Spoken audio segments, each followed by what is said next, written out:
with us Mr. Savas Imanidis, who's the coordinator of the Greek Association of RES electricity producers. Thank you very much for the invitation.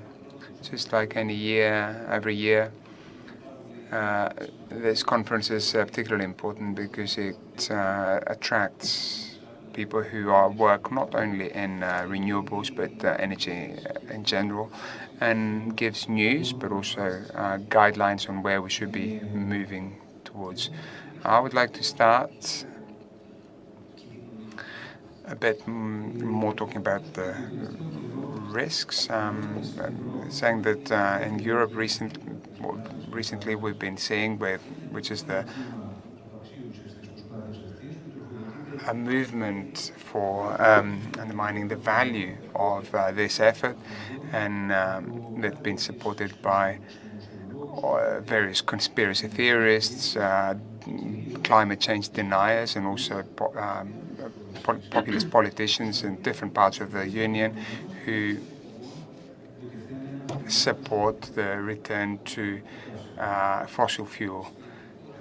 In our country, there's populist theories which, fortunately, they haven't got very big. They believe that the transition to green energy is not a responsible solution, and we should look at more affordable options such as fossil fuel. And these theories, they're fueled by some actual problems of the energy transition, which have been described in detail by all the previous panels. However, the biggest challenge for the success of the transition, and I'd like to focus in the limited time that we have, is understanding the need, the design, the development, and the operation of green investments, so that they contribute to a measurable increase of the GDP. If you focus now on the electricity production, and we ask ourselves if there is, if the energy transition should just be a series of investments based on coal and oil.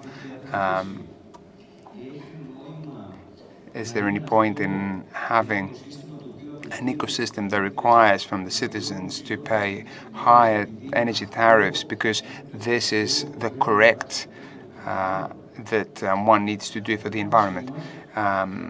According to us, in order to have a more sustainable green transition, we need first and foremost to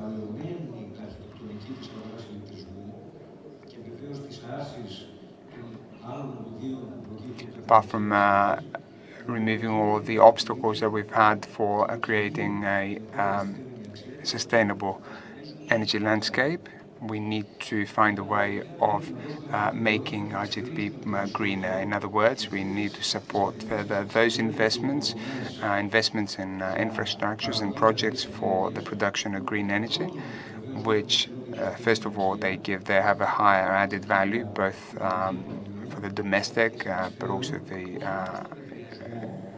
European economy, but also which can mitigate and reduce the impact of climate change. Some of the key technologies are the pump storage,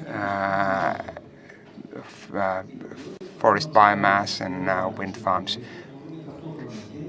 Such projects can store a lot of renewable energy, which we know that there's a surplus at certain times of the day.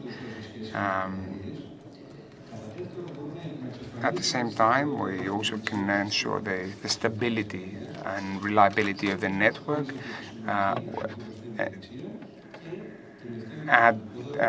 improve the added value, but at the same time create infrastructures which can reduce the extreme weather conditions such as floods.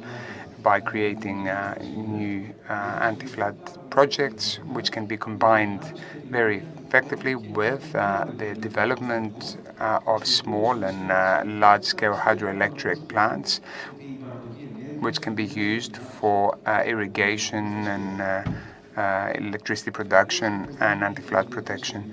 As we've seen from the global experience, and Mr. Secretary General has also mentioned the effort that the Greek government has made to develop our offshore wind farms. This technology has created a significant domestic added value, and I think this was mentioned, a figure of 55%, and we expect this to have a very positive impact on the labor market for the local communities, as well as opportunities for investment and in the sector of offshore wind farms. Also, new forest protection measures that can be used for the collection and storage of biomass for the production of affordable electricity for the local communities. Another important point, and I would like to conclude with this, that it refers to prosumers. The energy consumers, both households and businesses, they need to be active participants in finding the best possible way of using in the common use of energy. We see that in the industry is looking for the ability to install and renewables and energy communities and energy consumers increase the local support for RES projects, which is a very important issue in our times, and also support the transparent governance.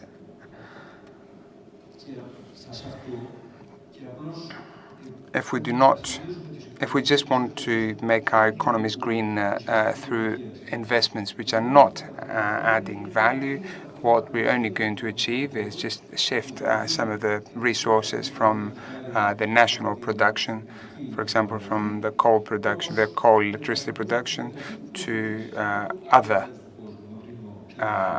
places and around the world. We all know where that is.